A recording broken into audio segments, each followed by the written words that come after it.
আসসালামু আলাইকুম আরহামাতুল্লাহি অবারাকাত। সম্মানিত দর্শক ভাই এবং বোনেরা, আশা করি সকলে ভালো আছেন। আমি আজকে আপনাদের নিয়ে আলোচনা করব, স্বপ্নে যদি আমরা শত্রুর থেকে বা বিভিন্ন কারণে পলায়ন করতে দেখি, তাহলে এই স্বপ্ন দেখলে আমাদের ভবিষ্যতে কি খারাপ কিছু ঘটতে পারে নাকি ভালো কিছু ঘটতে পারে। আসুন আমরা জেনে নেই স্বপ্নের ব্যাখ্যার কিতাব থেকে। আল্লামা মোহাম্মদ ইবনে সিরিন রহমাতুল্লাহি আলাইহি উল্লেখ করেন, স্বপ্নে নিজেকে পলায়ন করতে দেখার ব্যাখ্যা হলো সে নিরাপত্তা লাভ করবে। এটি ভালো লক্ষণ এবং শুভ লক্ষণ।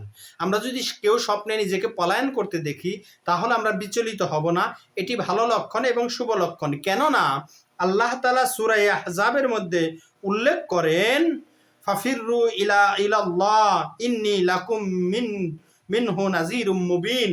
সুতরাং তোমরা আল্লাহর দিকে পলায়ন করো এবং ধাবিত হও, আমি তার তরফ হতে তোমাদের জন্য সুস্পষ্ট সাবধানকারী। এজন্য পলায়ন করা, নিজেকে পলায়ন করতে দেখা স্বপ্নের ব্যাখ্যার ইমামগণ উল্লেখ করেছেন এটি ভালো এবং শুভ লক্ষণ।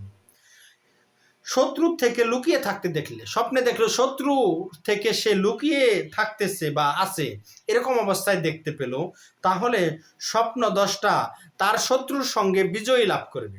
শত্রু তাকে পরাজয় বরণ করাতে পারবে না। যদি নিজেকে শত্রুর ভয়ে পলায়ন করতে দেখে, শত্রু তার উপর বিজয়ী হতে পারবে না, সে নিজেই শত্রুর উপর বিজয়ী হবে। যদি শত্রু তার কাছে এসে যায়, পলায়ন করে আছে কিন্তু শত্রু তার সামনে চলে এসেছে, তাহলে সে শত্রুর পক্ষ থেকে তার উপর বিপদ আসবে। যদি দেখলো সে পলায়ন করেছে কিন্তু শত্রু তার সামনে চলে এসেছে, তাহলে বিপদ আসার সম্ভাবনা রয়েছে এবং সে ইঙ্গিত বহন করে। শত্রুর কাছে এসে যাওয়া, সে পলায়ন করতে করতে করতে করতে শত্রুর সামনে চলে এসেছে, এরকম যদি হয়, তাহলে স্বপ্ন দশটা যদি যদি কেঁপে ওঠে এবং ভয় পায়, স্বপ্নের মধ্যে আচমকা শত্রুকে দেখে যদি ভয় পায় বা পলায়ন করতেছে এমন অবস্থায় শত্রু সামনে পড়ে গেছে, এরকম অবস্থায় সে কেঁপে উঠলো বা অথবা ভয় পেল, তাহলে এর ব্যাখ্যা হবে সে সে তাকে কষ্ট দিবে। এবং সে তাকে কষ্ট দিবে বলতে, সেই শত্রু স্বপ্নদশটাকে কষ্ট দিবে বাস্তবে, এবং সে তাদের সঙ্গে লড়াই করতে সক্ষম হবে না এবং স্বপ্নদশটা তার সঙ্গে লড়াই করার মতো শক্তি সামর্থ্য তার হবে না। এটাই ইঙ্গিত বহন করে। আল্লাহ তাআলা, বাকিটা আল্লাহ তাআলা ভালো জানেন। আমরা যদি কোনো সময় অপ্রীতিকর কোনো স্বপ্ন দেখতে পাই, আমরা সর্বপ্রথম আল্লাহর কাছে আশ্রয় প্রার্থনা করব, 2 রাকাত নামাজ পড়ে আল্লাহর কাছে দোয়া করব আল্লাহ তাআলা যেন আমাদের এই বিপদ থেকে রক্ষা করেন, এবং আমরা আল্লাহর কাছে আশ্রয় প্রার্থনা করব।